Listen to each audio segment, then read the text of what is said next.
What's up, guys? If you're looking at fitting 32s on your Can-Am Renegade but don't want to do A-arms or lift kits or anything like that, go get yourself a set of floorboards, put them on. I'll show you how in this video, and you'll be fitting 32s with no rubbing. Here's what it looks like afterwards, but check out the full video to see how to install them. First thing I like to do when putting anything on my ATV or side-by-side is I like to take everything out of the box, get everything laid out. So as you can see, we got everything laid out for the floorboards here. You got your hardware, your foot pegs. Tools needed, you're going to need a T30 Torx bit, 10 mil wrench, 10 mil socket, 4 millimeter Allen wrench. Also have a swivel one to get into some of the tighter spots. Focus. And then have this also to get into some of the tighter spots as well. It's really all the tools you need. We're going to start by removing the factory floorboards. You're going to have the T30s along the fender flare here. I'm going to come all the way down through here, and then you're going to come back up through here, pull all these out, and then you have 1, 2, 3, 4 10 mil nuts. They are a stud. You just got to press up on the bottom side there. That way the nut comes off, and then these floorboards will come off.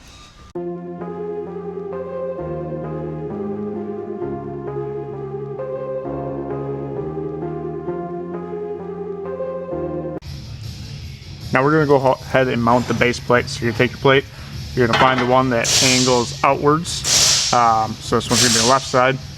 You're going to have 4 shorter bolts and 4 longer bolts. 2 outside, or 2 shorter ones are going to go on the outside with a washer on them. You're just going to go down through the factory hole, drop through there.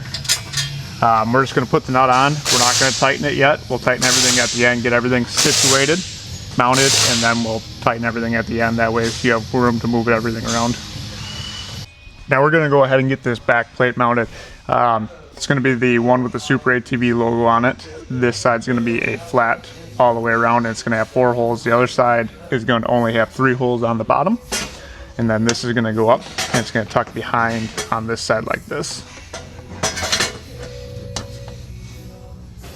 The hardware for it, you're going to have ones with little ends on them. Those are going to go on the bottom. You're going to put a little bit of Loctite on each one of those, and then the ones on the top are going to have a bigger flange on them. That way when they rest on the plastic, they don't pull through the plastic. And then those ones will have a nut on the back side. These ones have welded in nuts on them.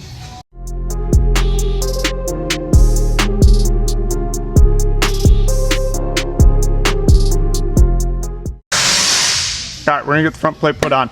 This one's gonna be straight on both sides for the left side. The right side one's gonna have a little bit of a cutout here to go around the coolant lines. It's gonna go in like so. The top's gonna go on the back side there. This is gonna go on the bottom. Bottom ones are gonna be the smaller flange ones. The upper ones are gonna be the bigger flange ones, so they don't pull through the plastics just like the other side. Make sure you put Loctite on the bottom ones. All right, now that we have everything pre-mounted up, now you can go ahead and tighten everything up. Remember, everything does not need to be over tightened. These are going to have nylon nuts on the back side, so those will lock, and then we have Loctite and everything else. So go ahead and tighten everything up, and then the only thing left is to put the foot pegs on this side, and we are good to go on this side.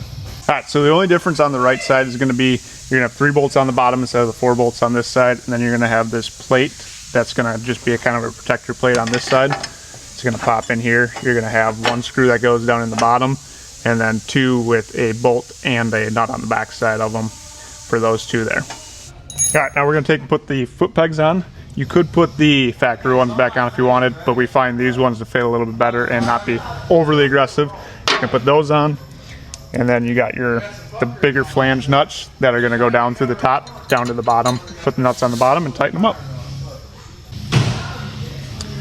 Last thing to do is you have to put this one back in, tighten this one back up. This holds your headlight in.